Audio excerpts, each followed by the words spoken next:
What's going on, y'all? Welcome back to the Check Swing Podcast with myself. Oh, you know what, Miguel? That's what I was getting. One moment, please. Uh-oh.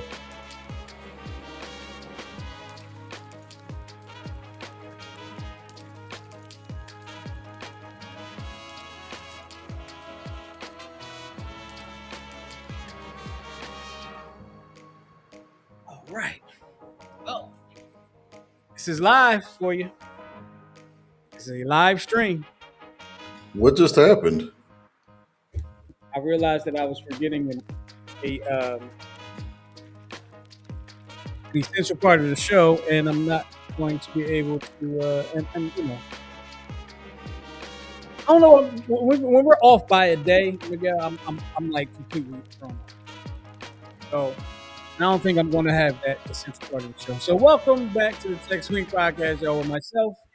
And of course, my man, Coach Sandon, who's down in Baltimore having big fun. Ah, Yes. There you go. got it. Maybe I can have it by the end of the show. Let me try to get it together.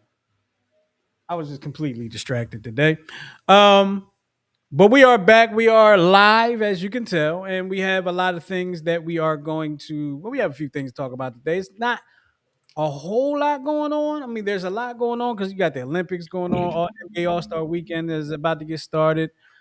Pitchers and catchers reported yesterday. Um, the Eagles are always a topic. But before we get into all that, I gotta ask my people how they been. So Miguel, Sir. how you been? Yes. That's good to know. Now it's I just can't wait for this weather to break because this cold weather is for the birds and it's been killing my arthritis. Yeah, I believe it. I believe it. I'm about sick of it myself. I'm not a fan of the cold weather. Um, Give me a hot day any day of the week. Any day of the week. Um, I think next week we're going to be in the 50s, though, right? So allegedly. And then someone told me, oh, there's going to be one more snowstorm. Oh, So yeah, I did see something today about a snowstorm, possible snowstorm coming this way. But what I didn't see was when it was supposed to happen. So, um, hopefully it doesn't happen. But hopefully, if it does happen, I get some days off of work. yeah, good luck. I'm just saying. Um, while I'm getting the phones together, y'all, I'm getting all the phones together. There's a lot of stuff that I forgot to do before the show because we were a You day late. And the you want to dollar, start you want to start off with some videos?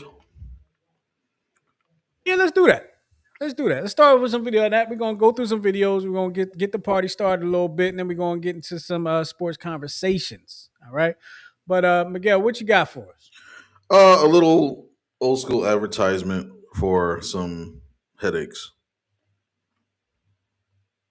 Old school advertisement for some headaches. Okay. Let's see what you got. New. Introducing Head On. Apply directly where it hurts. He needs some milk. Head On. Apply directly to the forehead. Head On. Available at Walgreens. You all right? Yeah, I wasn't expecting that. It caught me off guard. Sorry. By surprise. Oh my goodness. Oh my goodness. All right, let's get to some particulars. Of course, as you know, we have the text line, right? You can always hit the text line, a 24/7 text line at 484-606-6061. It's our 24-hour text line. You can text at any time. All right. And you can get your comments read on air. Also, you can call us with your thoughts, 727-731-8267. Hit us up. Let us know, your opinions on some of the things we're saying and some of the things we're talking about. But right now, what we're going to do is we're going to get into this show. Okay. And as I stated earlier in the show, pitchers and catchers reported to Clearwater or to their spring trainings. But as far as we're concerned, this is just all about the Phillies. So the Phillies have returned to Clearwater and they reported, pitchers and catchers reported.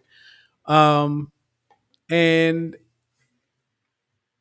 for me, Miguel, when that happens, when that day happens, it just reminds me that you know what, warm weather is coming.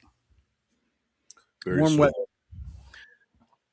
But in today's show, Miguel put something very interesting, and it's different. It's different, and it's about Zach Wheeler, who did show up to spring training, and did do some throwing. But Miguel, do you want to talk about Zach Wheeler? So, for those that don't know, his season was cut short last year. What was it? The last 2 months of the season, where he had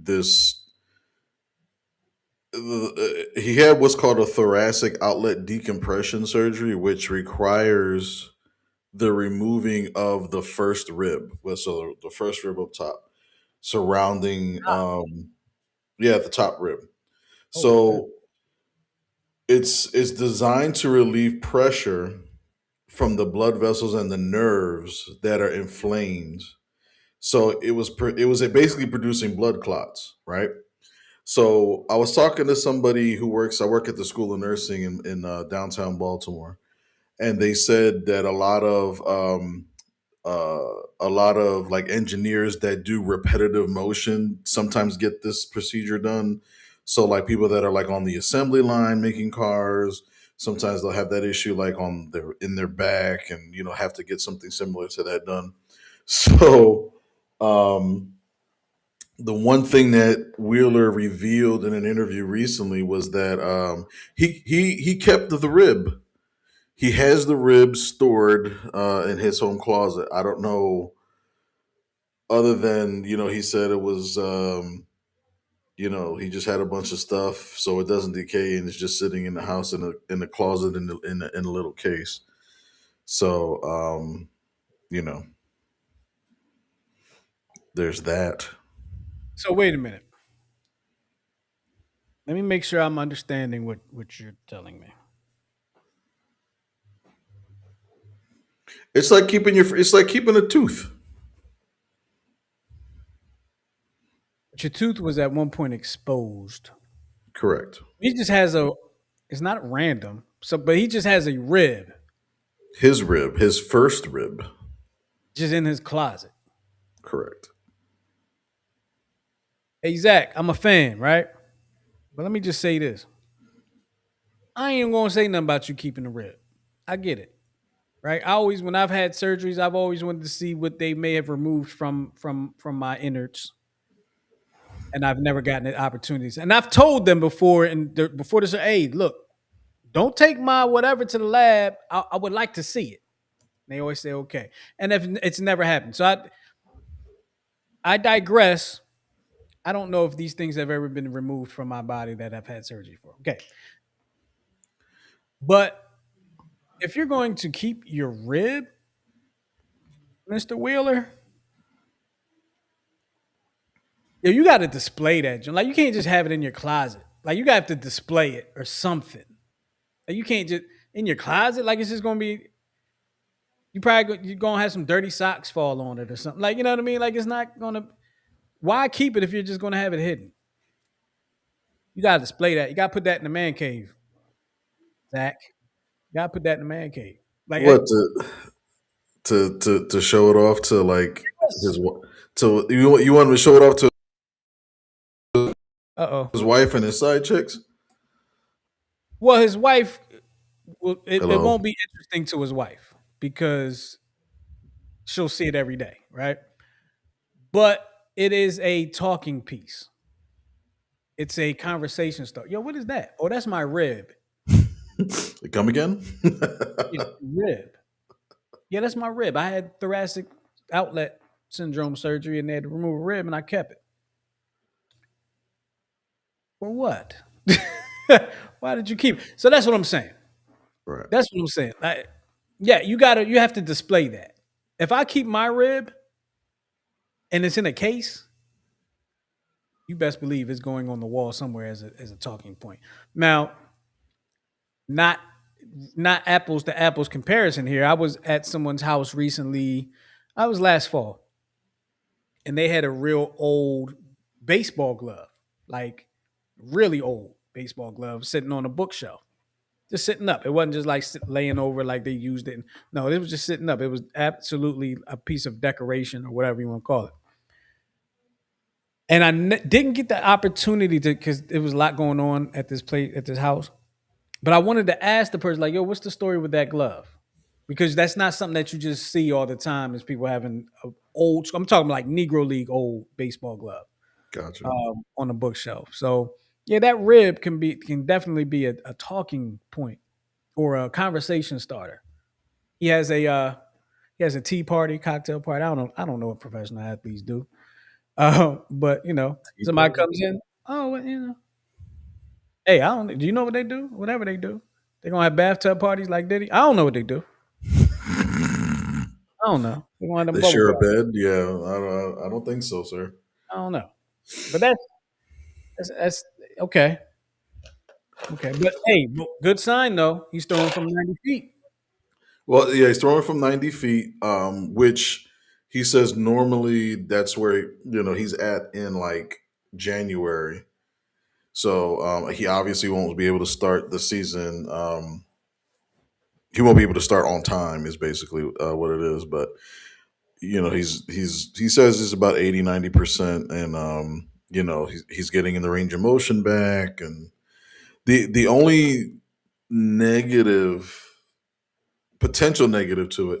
You remember a pitcher named Steven Strasburg? Yes, I do. So Just the recently year retired.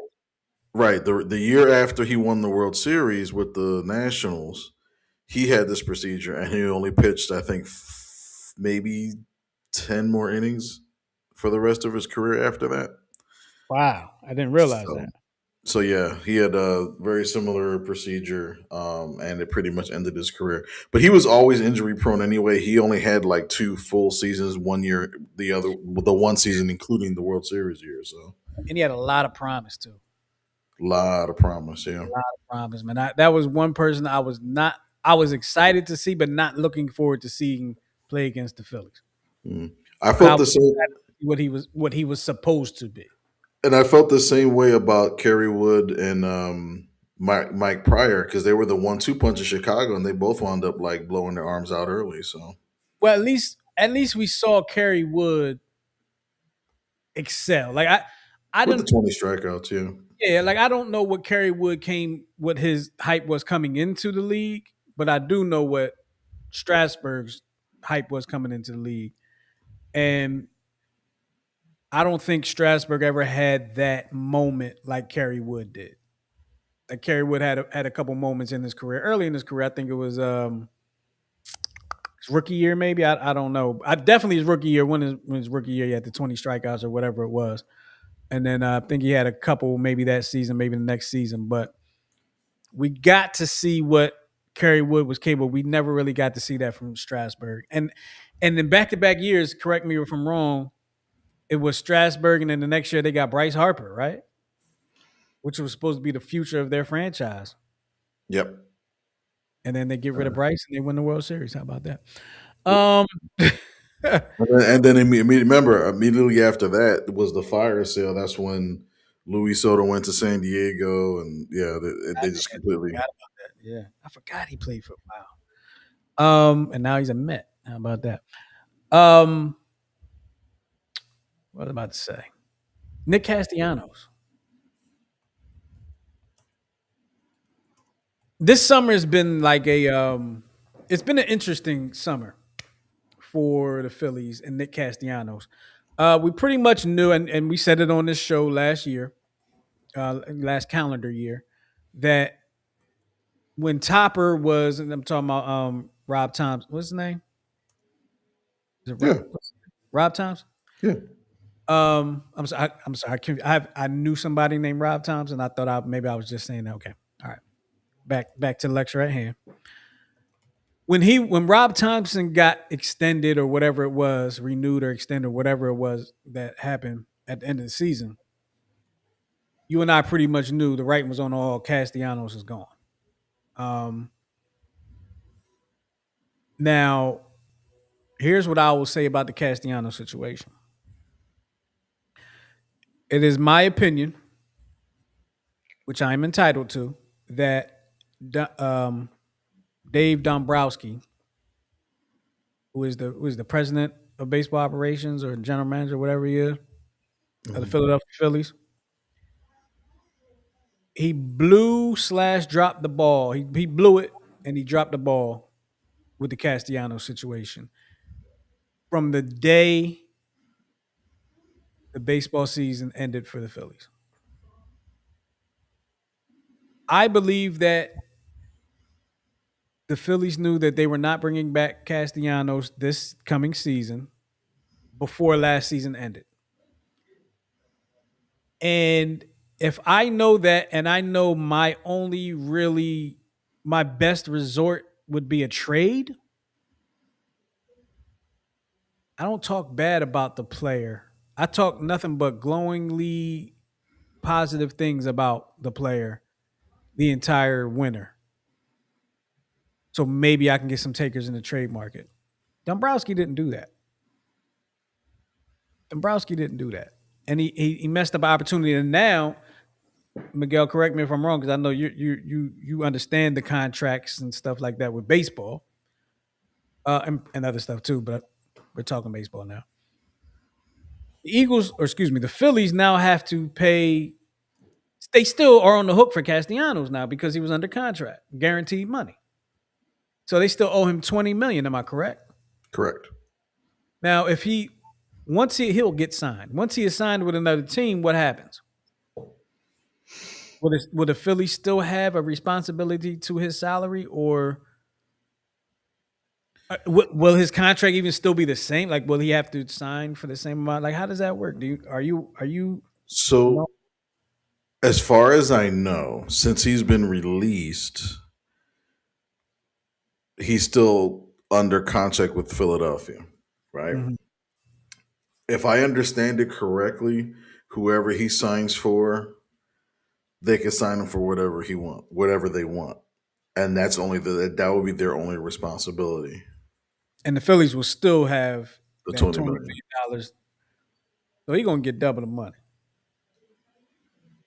He might go somewhere and say, "Look, give me 500,000 Well, getting paid by the Phillies. Give me 500,000 and spend some money on somebody else. Let's get a World Series." right, and it does state the move allows him to sign with any new team while the Phillies absorb most of, if not all, the final year of the contract. So, because they don't have like an amnesty like in basketball, they don't have the voidable years like in football. So yeah, it's Guaranteed. yeah, and I think that I agree. The Phillies definitely dropped the ball in how they kind of handled this thing. Allegedly, everything went down here because of everything went downhill with Casty and Topper during a series in Miami where he got benched, and I think it was a crazy statement that Nick released a letter, and basically it says, after being taken out of a close ball game in front of my friends and family, I bought a I bought a Presidente into the dugout. He got a beer into the dugout. I then sat right next to Rob and then let him know that too much slack in some areas and not too tight of restrictions in others are not conducive to us winning. So he kind of took ownership of that. He knows he shouldn't have said it.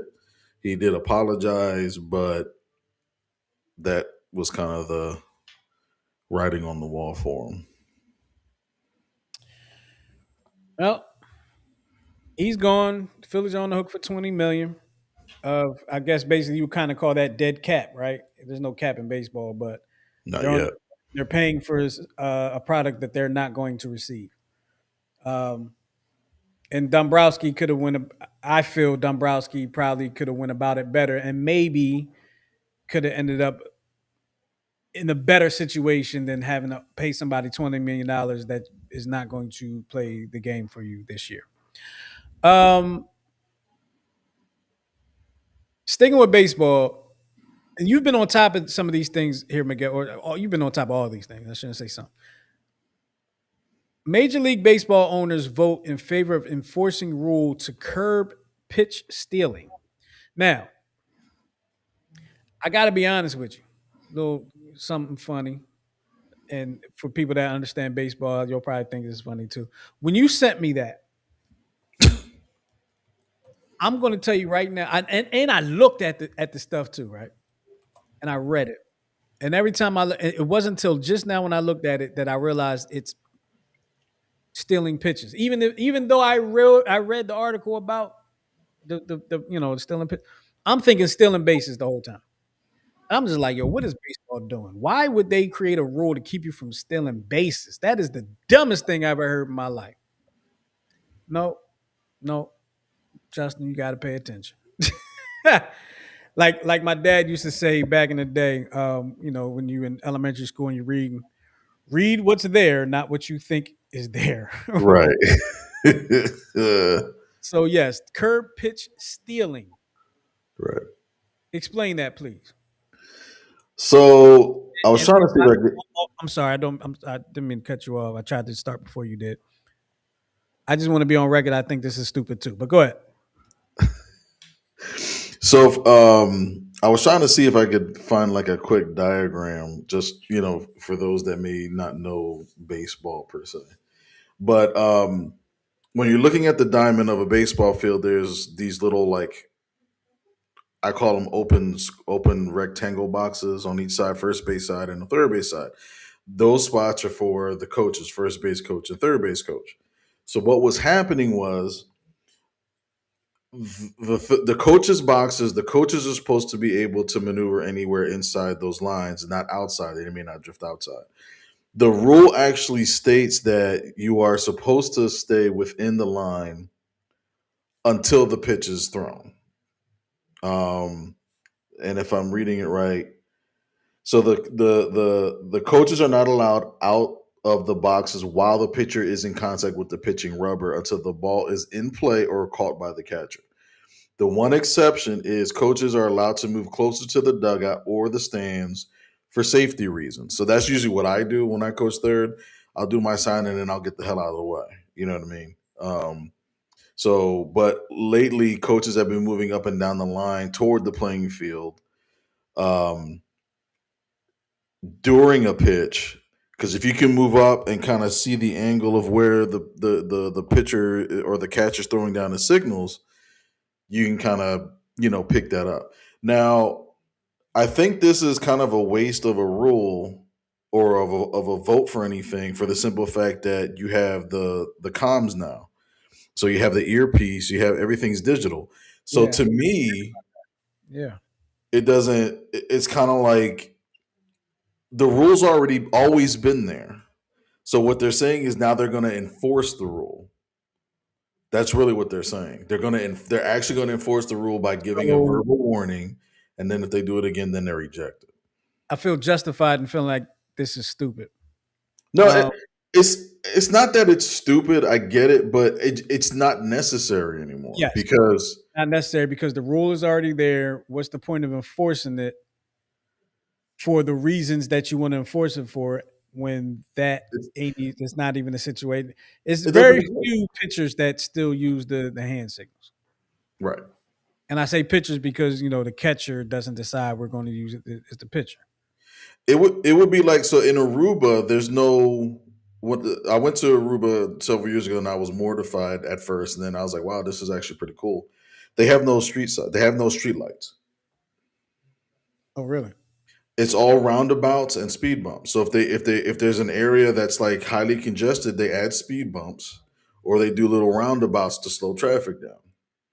So this rule to me is like saying you're going to get a $5,000 fine and your car is going to be taken with you for every stoplight that you pass. It's like there's no stoplights here. You know what I mean? It just makes no sense. Oh, is that you meant traffic lights? They don't have Traffic traffic. lights. I'm sorry. They have Oh, no traffic lights. I thought you meant like the street lights, just regular street. Oh, I'm sorry. No, they don't have traffic lights. oh, that's interesting. But it's interesting how it flows even without the traffic lights. But I have a question for you. In and I think you did, but in all the years that we coached together, did you know I was stealing pitches? Yeah, Pick up on that I was stealing pitches sometimes? yeah. Okay. Because I But mean, it not wasn't I I, wasn't I wasn't going up to see with this rule that we were just discussing, it's kind of more so the coach goes up to the player while they're on base and says something to them and they're trying to steal the signs there. I was stealing them from the coach's box if the catcher was not aware that he was just giving the signs irresponsibly. see, and so here's the thing for me. It's not stealing if you're giving it to me. Exactly. You dig what I'm saying? If you're making it in plain sight, you know what I mean. It's like a girl that wears like scantily clad clothing, like no bra and stuff like that. I can see the areolas. Okay, you wanted me to see it. I'm allowed to see it. Okay, and I'm processing it. It is now the thing, right? Um, and kudos for the word of the year, areolas. Um, but yeah, if you're lazy or just not cognitively sound, I guess is the word, that you're just gonna just throw signals out. Of course, to me, that's not stealing. You know what I mean? Yeah. It just isn't. You I just saw it. That's all.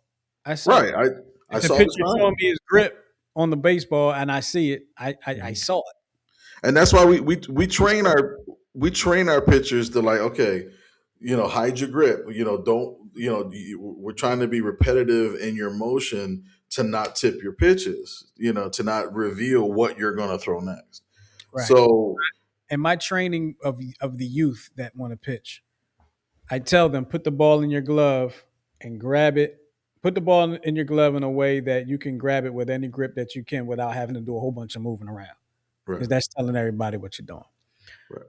Um, I want to move on because there was of course, there was the Super Bowl over the weekend. Oh, really? Well, it was Thursday night football disguised as the Super Bowl, Oh, I thought but it was a preseason game, it dude. felt that way too. At least in the first half. In the first quarter, it felt very preseasonish. It, Very I preseason. I don't know. I'm sure it's happened, but I've never seen in a Super Bowl where a wide receiver drops the pass, it falls into the opposing team's hand, and he drops it on the same play. I saw that at least twice, Hmm. and there I've was seen and that there, before, but and there was a rumor that the Patriots allegedly like added like 5 or 50 new plays um, Super Bowl. for the Super Bowl, and it's like, who does that? Like, Yeah, because you think your plays are going to get stolen in the walkthrough. Because maybe as a coach, you might have been part of that whole situation as a player. which is why Belichick shouldn't be in the Hall of Fame. Sorry. He's not. Um. Oh, Lord. Can you see me? Now I can.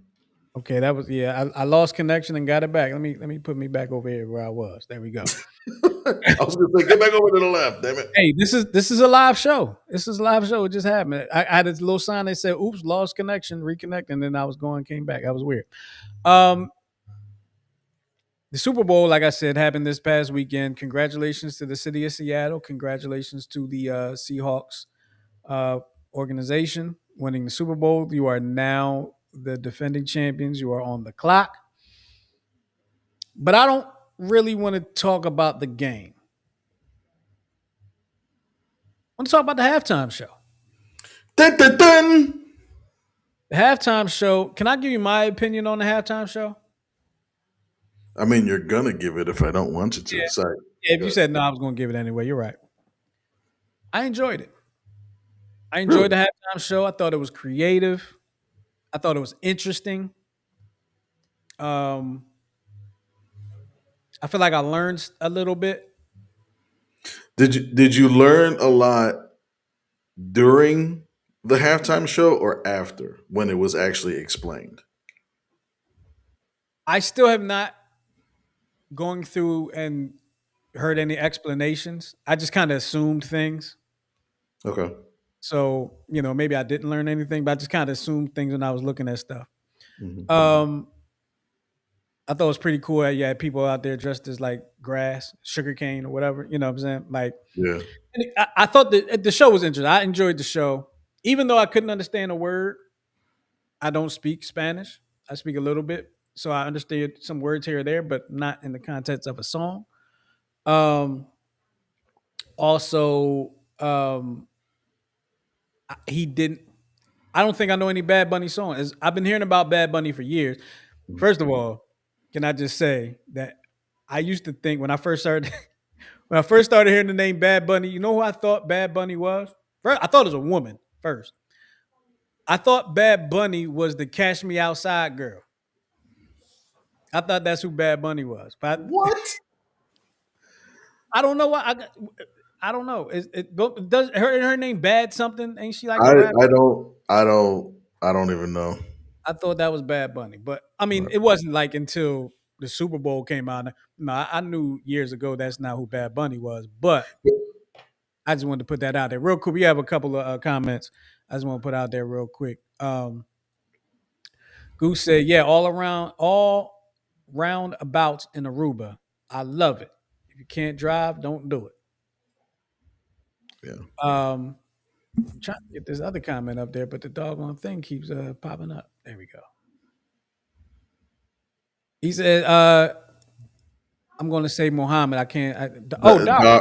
Dara, yeah. Dara said it was so good. I was very emotional, Yeah. and she said this thing keeps popping up while I'm trying to click is pissing me off.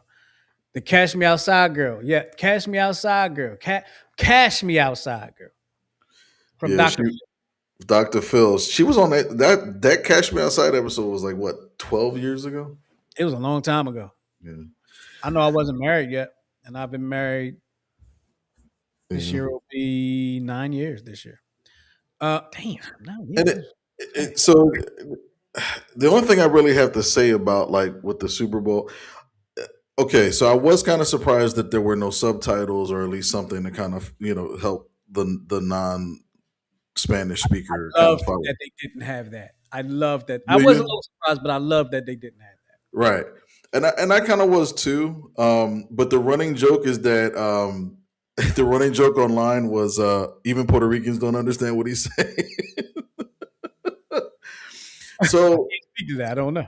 I think the thing that was actually frustrating was hearing people say he's only famous because he was in the Super Bowl, or he was only famous because of the backlash that he got from being announced as the Super Bowl halftime show. Surprise everybody, he's already won 7 Grammys. Okay. Whether you know his music, whether you like his music or not. There was a song that he did with Mark Anthony and Will Smith back in like 16. Este Rico. It's a party song. You know what I mean? Nice beat to it. Bad Bunny speaking Spanish in there. He's also hosted Saturday Night Live, I think 3 or 4 times, and each time it was almost like his English got worse. But that's what kind of made it funny, you know. But what people don't understand also is that how many years in a row now has the NFL tried to go outside global? They were in Brazil for the last couple of years, right? They're going to Australia next year. So it's like I didn't know that. it's the to me it's like an arrogant thing. Like it's the arrogance like whenever we have the Olympics come around, right? And all these other sports come out. And Americans are like, well, nobody plays soccer, nobody plays rugby or you know um, cricket or any of those sports. But what people from America don't understand is like our sports aren't even the top 3 or 4 in the world. Right. The top selling video game outside of any shooter game, the top selling game of any game on the planet is FIFA. It's FIFA soccer because Yep. it's played globally. Like we have in America, and I'm trying not to make it political. I'm trying not to make it racial, but it just seems like the mindset is like, if it's not English, if it's not white, then it ain't right. You know what I mean? Like, and then there was the counter to that, the counter to the halftime show, which was whatever Kid Rock was doing in his jorts or shorts or sharts, whatever he was wearing. Kid Rock had his own halftime show. I'm not surprised, but I didn't know that. And it was 35 minutes. And a total of 5 million people watched, compared to 135 million people who watched the halftime show. Well, let me ask you this. Sir. Who have been like the top halftime shows? I'm so glad you asked. So, I have an image if you want to post up that thing real quick. Okay. The top 4 Super Bowl halftime shows. I'm going to assume it's this one. There you go. All right. So those are the top 4 most watched Super Bowl halftime shows. Kendrick Lamar last year was at 133 million.5. Michael Jackson, who technically did the first glorified halftime show, 133.4. Usher from a couple years ago, 129, and Bad Bunny, 128 million. Another thing is, when he was done his performance, there was 125 or about 120 million people watched the rest of the Super Bowl, right? When Kid Rock did his Super Bowl whatever it was, 5 million people were watching, and it was actually a conglomerate of a whole bunch of, they were just all white performers, singing about, how, being trans is bad, and I want, to drink my beer, and, not have anything happen to me because of DEI. Like, these were literal songs, like country singers singing these songs. Once Kid Rock came on at the end, it went from 5 million to 4. Oh, so a million people dropped off. Right, because they saw it was Kid Rock. Back to the game. And went back to the game. So they didn't even get to see Kid Rock, who I'm assuming was the headliner. Right. In Georgia. Or they did and didn't really care to. But, since we're talking about like the history of this, what's funny is that, and you and I were kind of talking about it before the show, there was an event that happened in 1992 that caused a big stir in the NFL realm, where In Living Color decided, hey, we're going to use the halftime show to air a special episode, and it drew 9 million viewers, which accounted for like 11% of the audience. So, which was about close to 80 million viewers. So then the NFL decided, hey, we can't have this. So then the very next year, what do? They get Michael Jackson. And that's where you get. I remember that performance by Michael Jackson because I think it was San Francisco versus San Diego, I believe. Yes. That or the game was in San Diego, one of the two. No, it was, wasn't that the second Buffalo Super Bowl? 93? Yeah, the one you're thinking about, I think, was 94. 94? Okay. Let me Either way. What I was going to talk about don't matter who was playing, because they had like 20 replica Michael Jacksons or whatever you call them around. Do you remember that? Around and they all shot up in each corner. Yeah, I remember that. So that was. I remember the year before. I think it was the year before. Michael Jackson did a live concert on HBO. I want to say, if I remember correctly, it might not be HBO. I don't know, but he did a live concert where he shot up out the stage and then landed and stood there for what felt like 20 minutes and didn't budge. You remember that? I remember that concert, and I remember him ending it on a rocket. Those jet packs. Ooh, I don't even He remember actually that. he did that, and he flew out over the crowd, and people were passing out left and right and stuff like that. So this particular Super Bowl, it was the Cowboys and Bills. Okay, Cowboys Bill. Okay. That was the Leon Lett fumble. Don Beebe. Don Beebe, yeah. Um, are you able to pull that the previous graphic back up with the 4 Super Bowl performances? So I'm looking at this, right?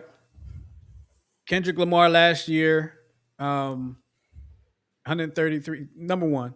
Michael Jackson in 93, number two. Usher a couple years ago, number three. Bad Bunny, which I want to say that this is impressive to me that Bad Bunny got that number. It's somewhat impressive to me. Like when I think about them, like okay, people just had their TV on, whether they're watching the show or not. They kept their TV on because of the game, right? But let's be honest, the game wasn't that interesting, Not at all. especially the first half. Mhm. People don't turn off the Super Bowl necessarily if they're interested, right? I didn't turn off the Super Bowl, but I was just rolling through my phone. Like I probably couldn't tell you a bunch of the plays that happened. You know, when you said the ball went through the receiver's hand and out the defender's hand, I didn't even see that. I don't even remember that because that game was just to me was just so blah. It just didn't do it. Now there was not a whole lot of pomp and circumstance leading up to that game, and let me drive to what I'm trying to get to. The fact that Bad Bunny got a top 4 number with the Super Bowl not really having a whole lot of pomp and circumstance, with the first half of the Super Bowl being a snoozer, and he still got top 4 on there. That's impressive to me. You know, Mind it's you, a, the whole nation of Puerto Rico watching too. and Obviously. every Puerto Rican that's on the actual island, and every Puerto Rican that's actually living in the United States. Yes, Um, absolutely. Absolutely. So shout out to Bad Bunny, man. Did and this thing out. one more important stat for Bad Bunny. Yeah. He carried the football 124 yards during the halftime show. The Patriots carried the ball for a total of 79 yards. So he had more total yards on the ground than the Pats. Wow. But Oh, here we go. Here we go. Uh thank you, Cuz. Goose put this little tidbit of information out there. Before Michael Jackson, it was college marching bands, many HBCUs. Oh, and Don Rickles. I don't remember one with Don Rickles.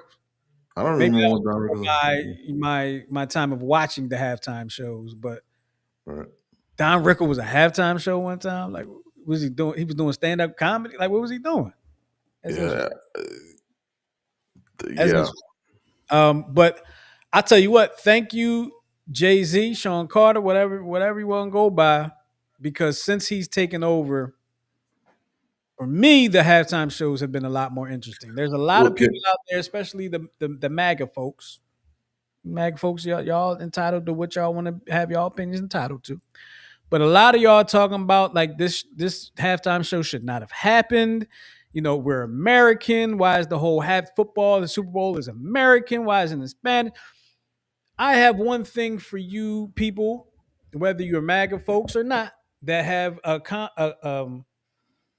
complaint about the halftime show and it being in Spanish and all like that, and showing Spanish culture, Puerto Rican culture, and all like that.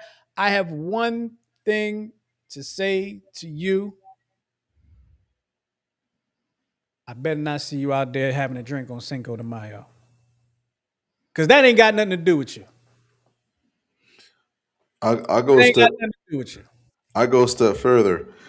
Do not order tortillas. Do not eat salsa dip. No queso. No mofongo. No mofongo. No mofongu. Huh? No, no arroz con pollo. None. But the one argument that people were having against Bad Bunny was, why do we have a foreigner performing at the halftime show? this And next then there was a whole slew of people that were like, "You do know that Puerto Rico is part of the United American States, territory. Okay, so let the me let me Commonwealth." let me let me let me put people that don't understand that part, right? Many years ago, fourscore and 27 years ago, there was a place called Great Britain. And if you look around at the maps of, I mean, the flags of different countries, you will see on a lot of different countries, Great Britain's flag on other flags, on other countries' flags. That was because Great Britain owned those countries, or they were claimed by Great Britain. New Zealand was one. I want to say Australia might have been one. As I'm not really sure. Um, a lot of like the the Virgin Islands. Check that out, right? So what this means is the United States, Puerto Rico is the United States territory, which means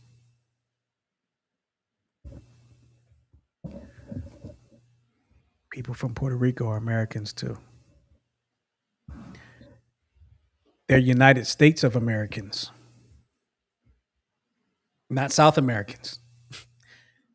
They are North Americans. They're United States of Americans, as I said. Dara said no tequila either. Yeah, don't y'all drink that Don Julio. Right.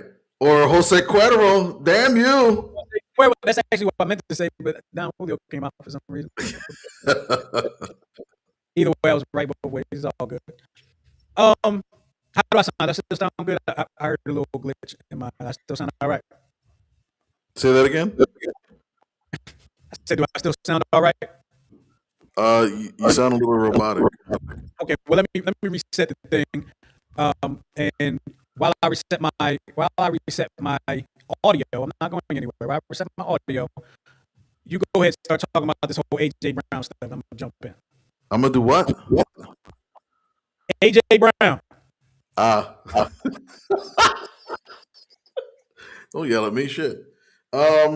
So the AJ Brown saga. So there's still trade rumors that are swirling around the great AJ Brown.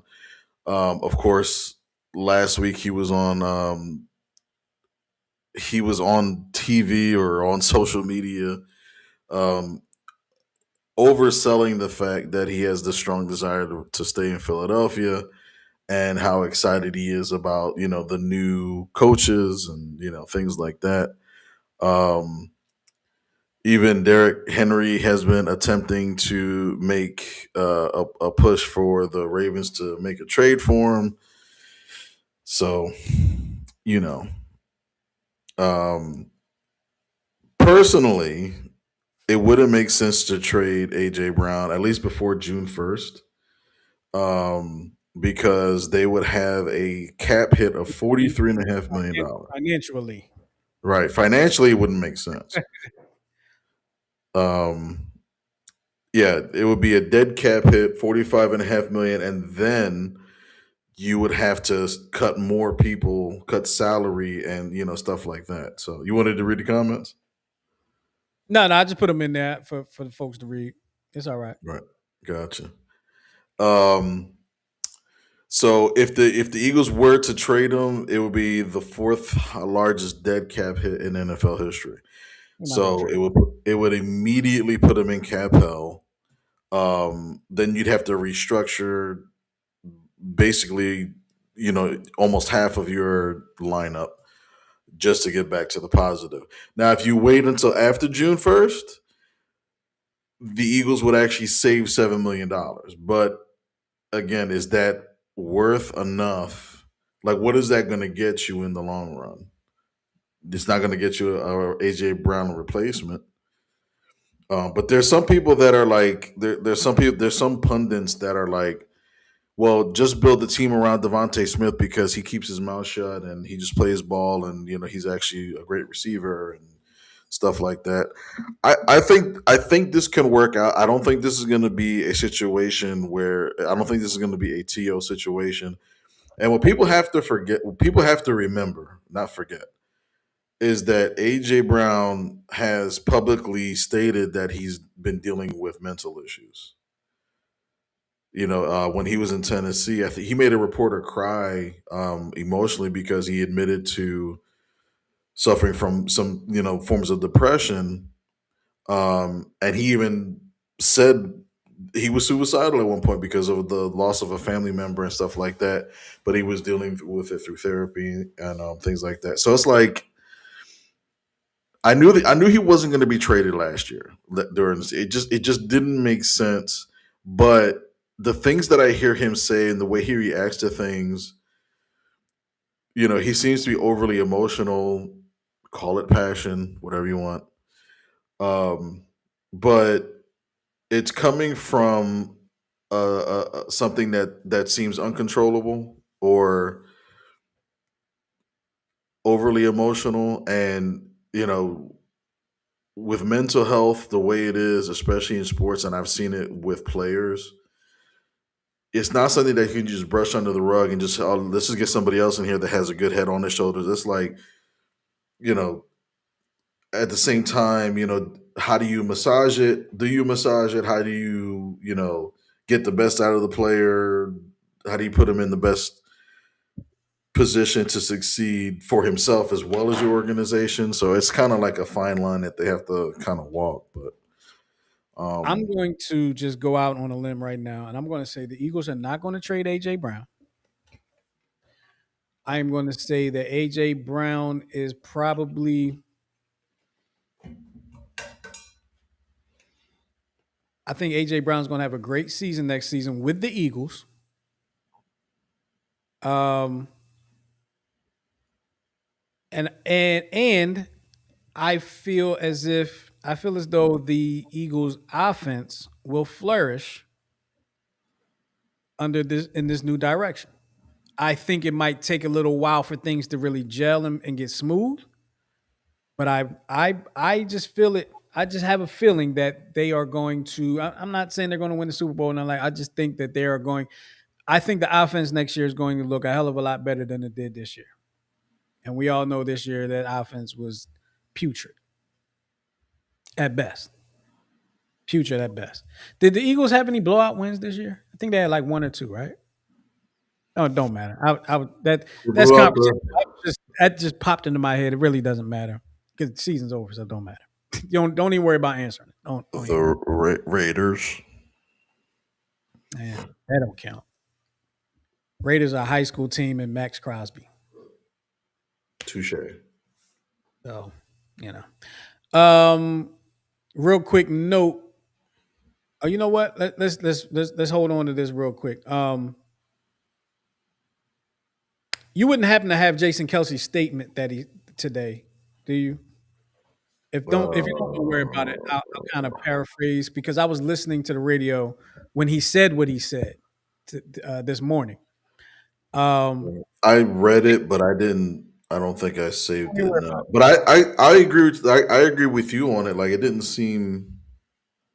So let me give you the situation because I don't know if you were listening to that radio station this morning, but I was, and what he said basically what he said was, well, let's take it from here.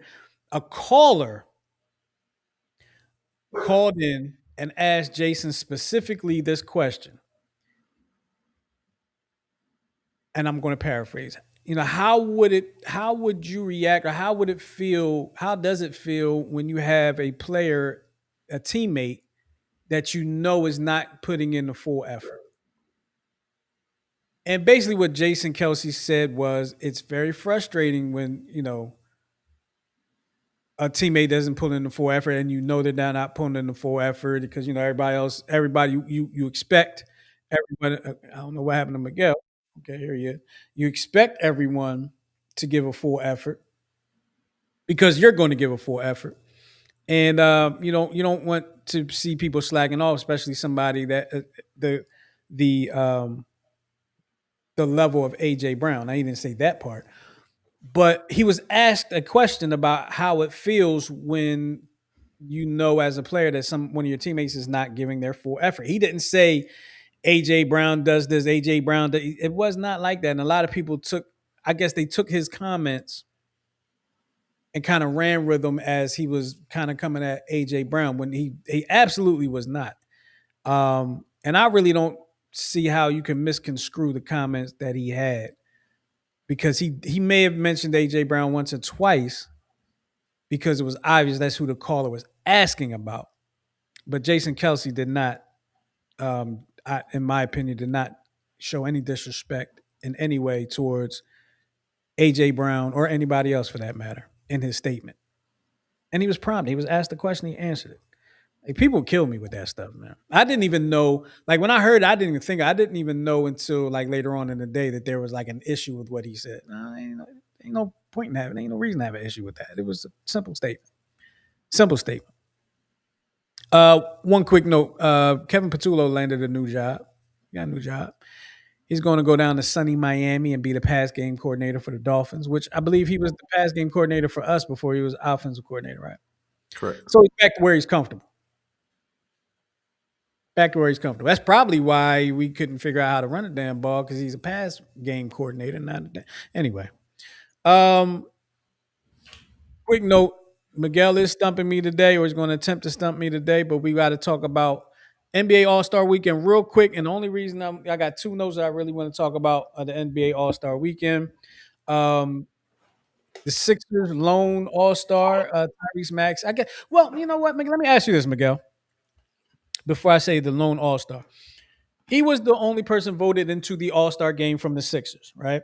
Mm-hmm. However, rookie VJ Edgecombe is going to play in the Rising Stars game.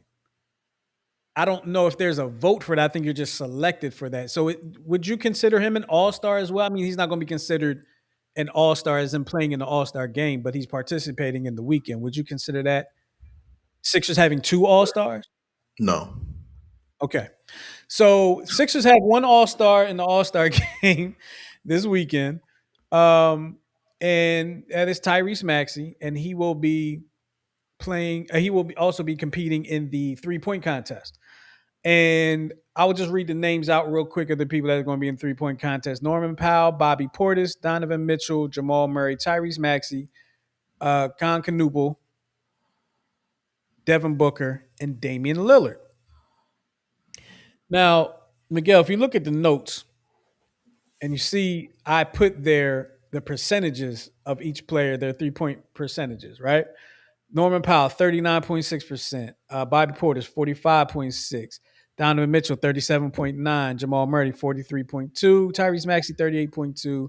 Con Knuble, 42.8%. Devin Booker, 30.7%. And Damian Lillard, 0% 3-point shooter this year.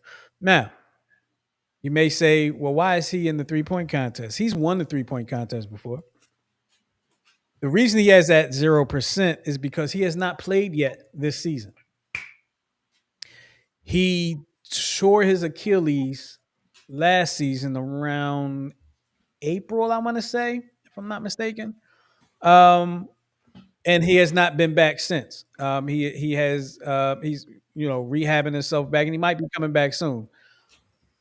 But Damian Lillard will be competing in the 3-point contest and has not played an NBA minute this season, and that's going to be interesting. And that's, I mean, I'm sure he would not be doing it if he didn't feel like if he didn't feel like he could get through it healthy.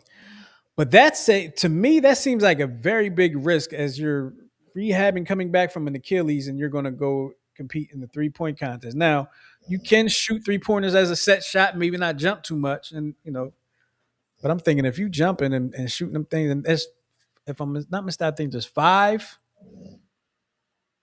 racks, 5 balls per rack, and they have added 2 balls between racks 2 and pause 4. I knew that was coming. I knew it. So that's a lot of shots. That's 25. That's about 27 shots. 30. I don't know. Whatever. I ain't great at math. Hey, All this All Star talk. Where's your boy Embiid? I'm glad you asked.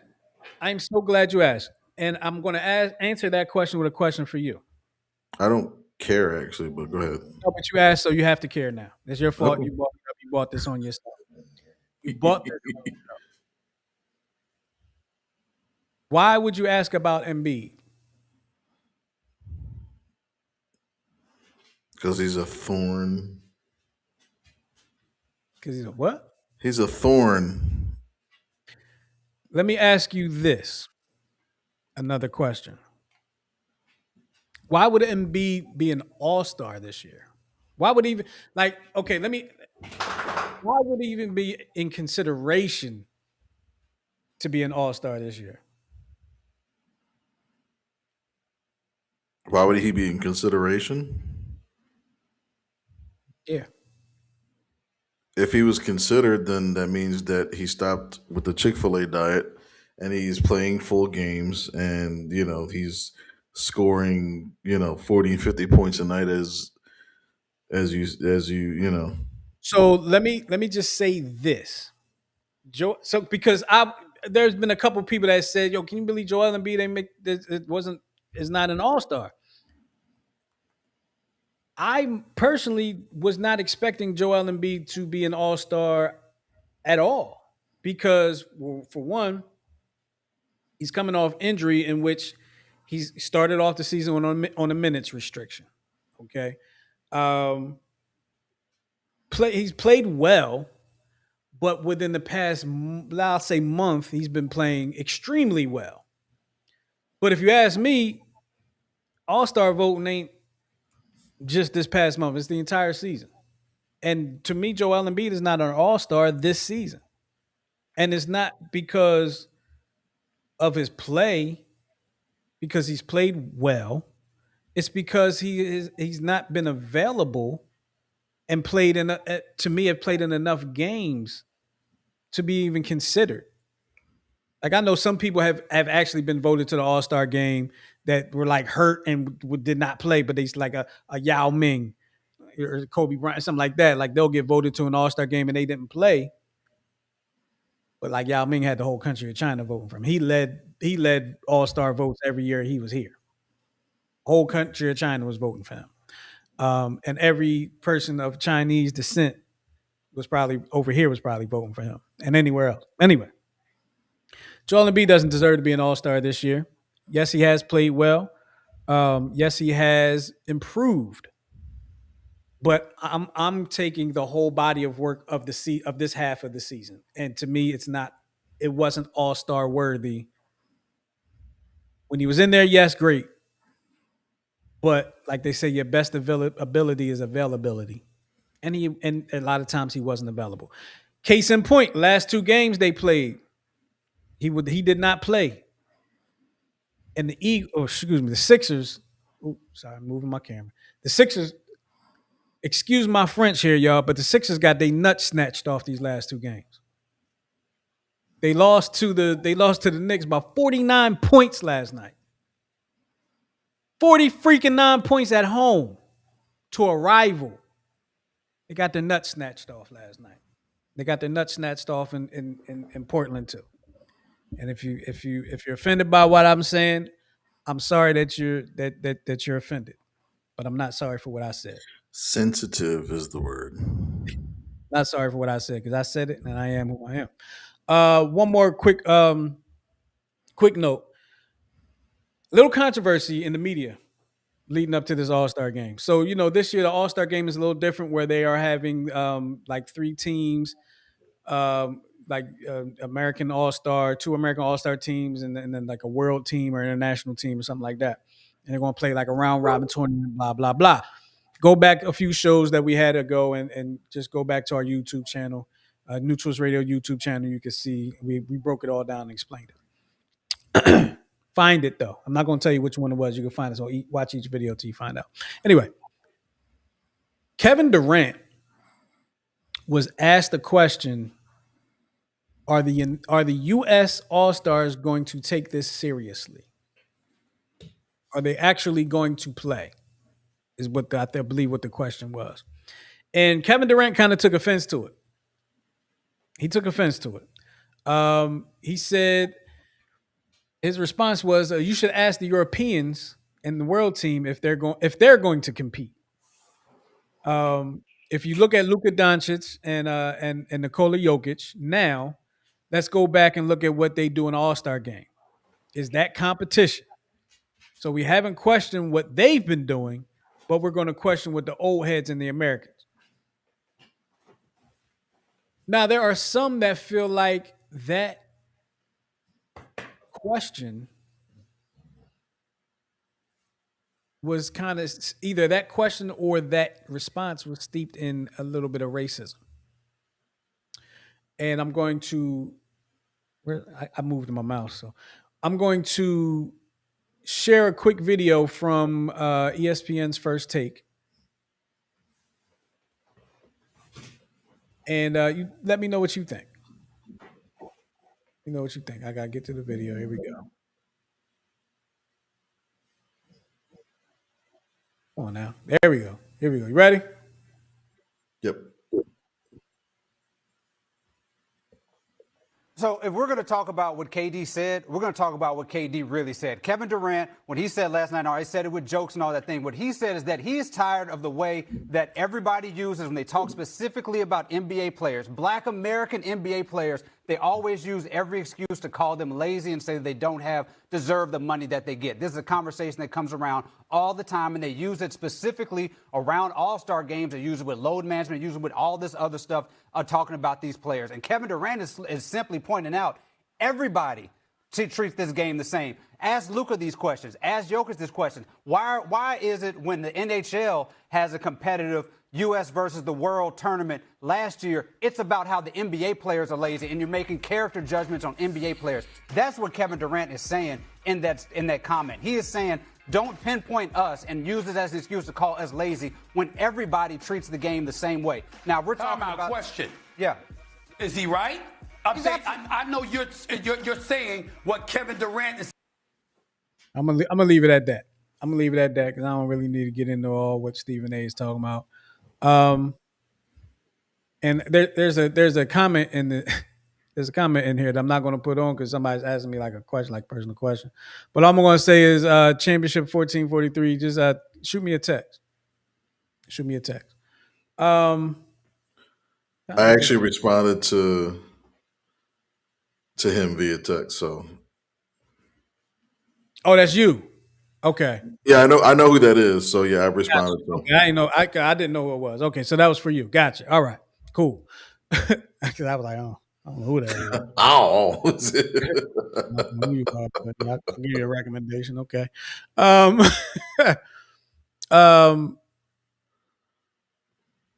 So let me just comment on that real quick. I think that whole conversation went left a little bit. I don't think the question was out of bounds. Personally, that's my personal opinion. I don't think the question was out of bounds because what's this, 2026, last 6, 7, probably more years of the All-Star game been hard to watch. They have not been competitive. They tried to do little things here and there to try to make it more interesting, and I think this might be the one that works, at least for a little while. But all the All-Stars have really taken the game, the All-Star game. They've kind of treated it the same way, all of them. So I don't know if that reporter has gotten the opportunity to ask Jokic or Luka Doncic or whoever about it, but when you ask an African American NBA star that question, and they're an elder statesman in the NBA, which seems crazy to say about Durant. They're an elder statesman in the NBA. I can see why Kevin Durant seemed to be offended by that question. I can see that. So I guess I can see both sides of it because, like they showed the video, that a lot of that's not competitive. yeah, you want to see the flashy stuff, you want to see the alley oops and stuff like that. But I can remember there was a time when the All Star game was competitive all the way through. And then it kind of got competitive in the second half because the first half was more about flashy and all like that, putting on a show. And then it moved to being competitive in the fourth quarter. That's when they started taking serious. And then when they changed the format up and they said you got to get to a certain number of points towards the end where you're trying to get to that certain number of points, it got competitive. But it's really kind of fallen off and it's become unwatchable. And I know you and others feel like the entire product is unwatchable, not just the All-Star game right now. And I can't argue. I can't argue against that point. Like that's your person. I can't argue against it. It's hard. It's hard to watch. I was just watching a girls' college game, and they still play back to the basket, post you up. They play '90s basketball. NBA doesn't do that anymore. So, y'all let us know in the comments or call or whatever the case may be. What y'all think about that question that Kevin Durant was given? As we, I guess, Wasn't there, and I don't remember if I had shared it, but there was a video where Kobe Bryant is talking about when the All Star game went left, and I think it was an All Star game where it was him. Um, I don't know if it was him versus LeBron or him versus someone else, but he had like the ball come up and somebody else was defending. He's like, no, no, no, I need him. And I don't know if he was talking about LeBron or whoever it was at the time. He's like, no, I need him. Come on. And he wouldn't do it. He wouldn't compete. Like he just wouldn't play that. And I can't remember. I don't remember that specifically. Not saying it didn't happen. I don't recall it. But what I do recall one year was in the All-Star game, they were coming to halftime. And this might be what you're referring to. I think I might just remember a different part of it. Kobe was on defense. Obviously, the West was on defense and the East was on offense. And it was coming down to halftime. And LeBron had the opportunity to take the last shot of the half, and he gave it up. And Kobe got on his case about it right there at the game. Now, that I do remember. I do remember that vividly. Because it was kind of after that, LeBron's game changed a bit, where he was more assertive in his game as opposed to trying to be the person that does it all like, all right, I'm going to get my points, but I'm going to make sure everybody else gets their points too. Mm. He kind of stopped being afraid. He kind of gradually from that point forward stopped being afraid to take the big shot. So, shout out to Kobe for that because had Kobe not done that, LeBron's career would probably be totally different right now. And he might be retired too. Shout out. Only thing that's retiring on Kobe is What'd you say? only thing retiring on Kobe is his hairline. Me and LeBron. Yeah, him too. Kobe's no longer with us. So I know. We got some videos or something. Sure. We're going. Because I didn't want to. There we go. All right, what we got? What do I have there? Let's see. This would qualify as a dial. Okay, and we got. Oh, sorry. Doggone it. You want to restart it or are we good? Oh, I got to restart it? No, I don't know. I accidentally took it down, so I don't. Yeah. Restart it from the beginning. Yeah, you good. Here we go.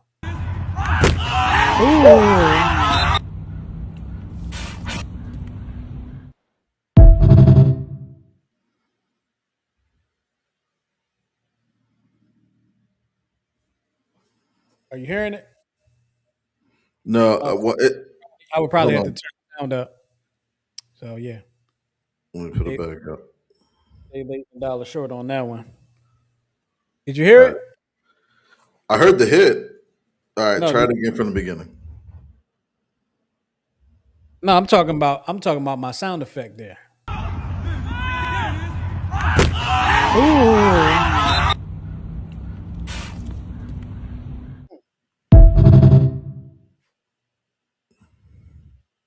I don't know why my sound effects aren't working, but they're not. Oh, I know why they're not. Let me see. There we go. There it is. Maybe if you turn it, it's a live show, y'all. Live show. I'm goofing up all over the place. Moving up all over the place. All right, so this one, you know how they do team photo shoots? Yes. So always remember that, photos last forever. And, it's not always the first take, but yeah.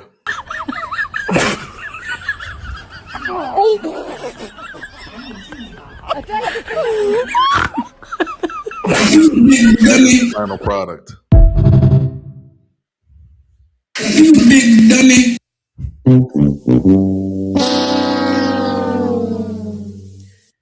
Yeah, I can see that happening. I can definitely see that happening. All right, this will be the last one. Oh, we got one more? Okay. Last one. Yeah. This the real one, baby. I'm telling you. Shot can't stand up. South.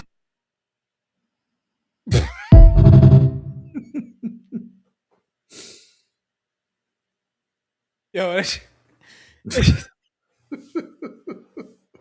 with Yayo at the end, man. That gets me every time, man. Every time it gets me, man. Because this reaction is really the reaction Yeah. that you really are feeling inside. Like, really? Right. All that and okay. All right. Okay. It's time for Miguel to stump me. Or at least attempt to stump me. So if you don't know, if you're new to the show, go ahead and subscribe to our YouTube channel. It's the New Twist Radio YouTube channel. Just hit the subscribe button. And of course, share us with your friends, family, your bosses, and all your enemies as well.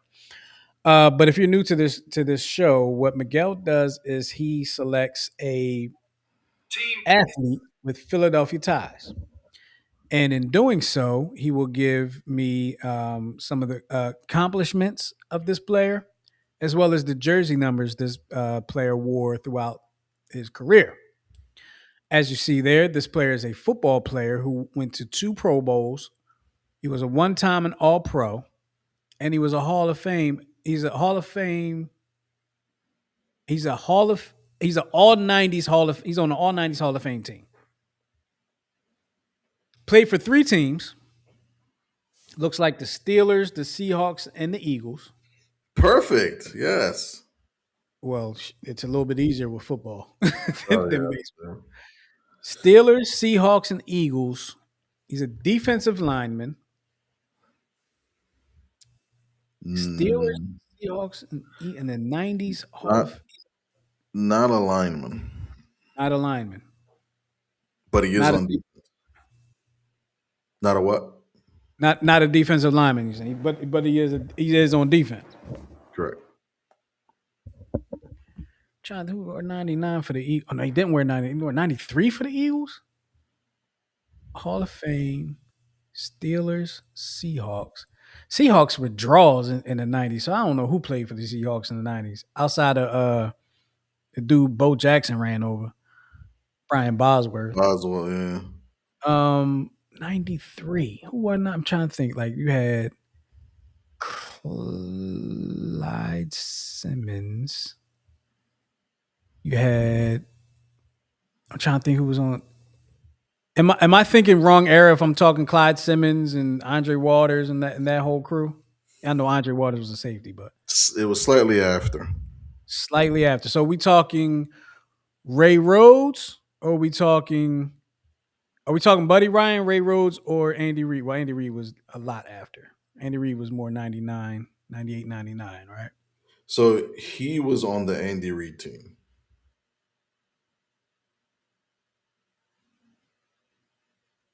Damn, I feel like I should know this. So he only played 10 years. He's not known for his Eagles career with the exception of one game. He's more known for his career as a Steeler. We're 99 with the Steelers back then. Sheesh. I'm trying. Oh man, you got me with this one. 99 with the Steelers in the 90s. What would get? Can you do you have the time frame of his career, of his first year, his final year? So 92 to 2002, 2003. So, a question for you: was he on the Steelers team that went to the Super Bowl? Yes.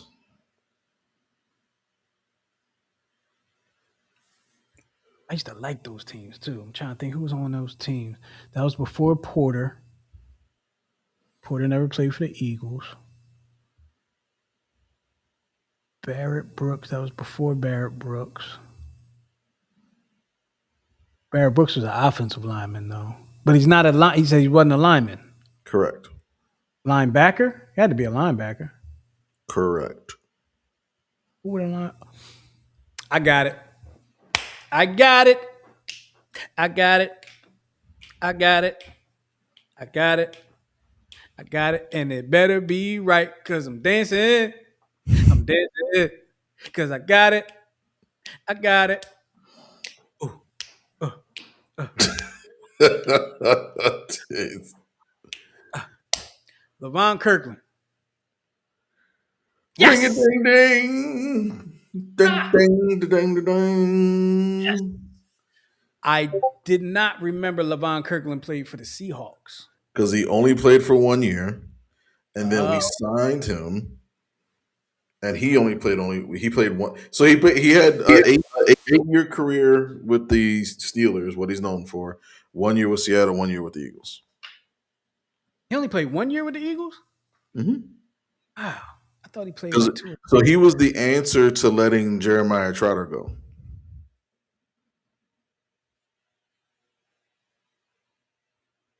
Really? Mm-hmm. I thought Jeremiah Trotter was let go a little later than that, but I guess not. Because when Trotter came back, he was a special teamer, wasn't he? No, at first, yes, he started. He didn't start off as a starter because he wasn't promised it. But that was the year they went to the Super Bowl. When he came back. When he came back, yeah. Do you know that he almost? Well, he kind of did, but he didn't. He hurt T.O. in practice. He didn't injure him, but he hurt him. Did you ever know that? Was it the fight? No. Okay, because that was Hugh Douglas. Story is this. So when he came back,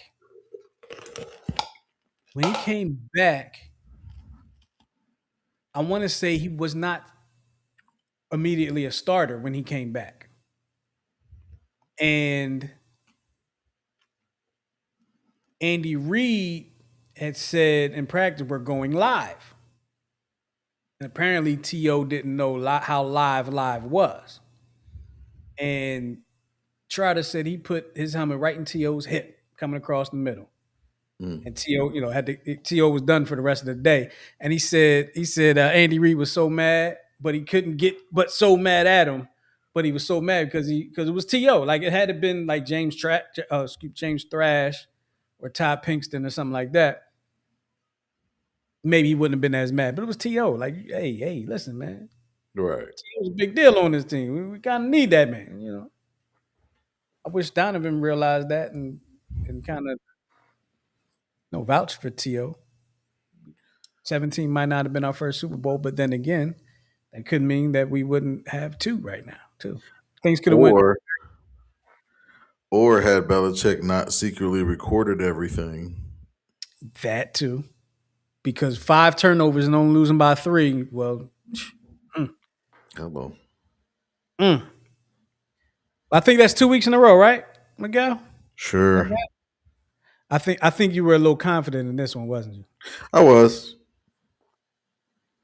I don't know how it came to me. I don't know how I remembered. I've not had conversation about LaVon Kirkland since he played for the Eagles. I have no idea how I was able to accomplish that one, but that was a good one. That was good. Miguel, that was good. Not like your special teamers or whatever. Like one day you're going to pick a long snapper and I'm not going to get it. It might be next week now that I've said it. Let me brush up my long snappers. But that was a good one because that was hidden. That was a good one, man. I appreciate that one. Mhm. I appreciate that one.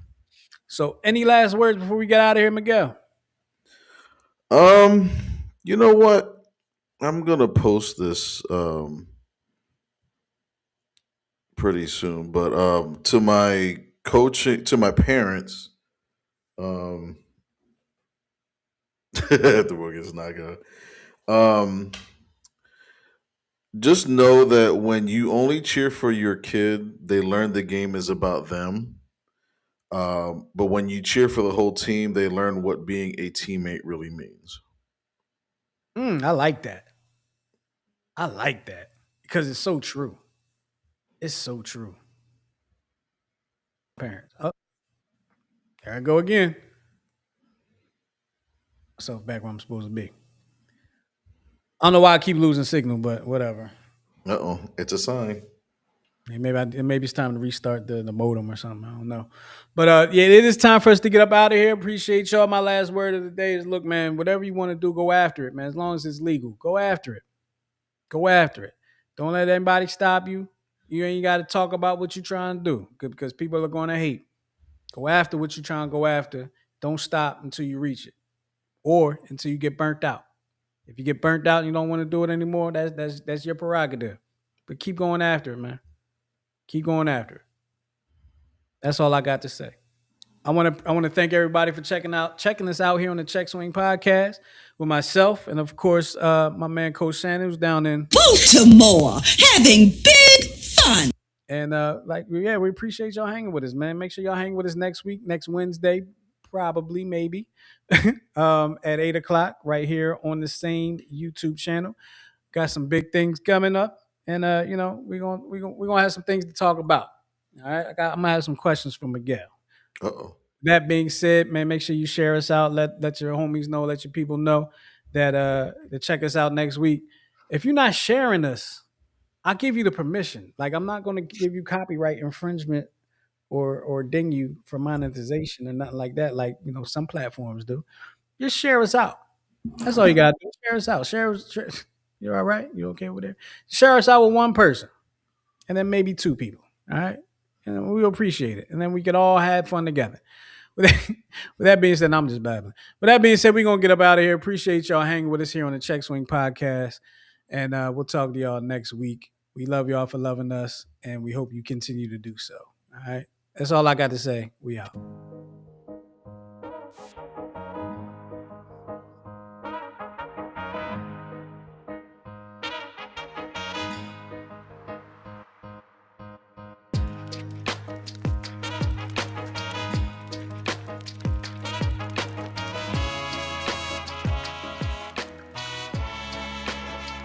From Michigan.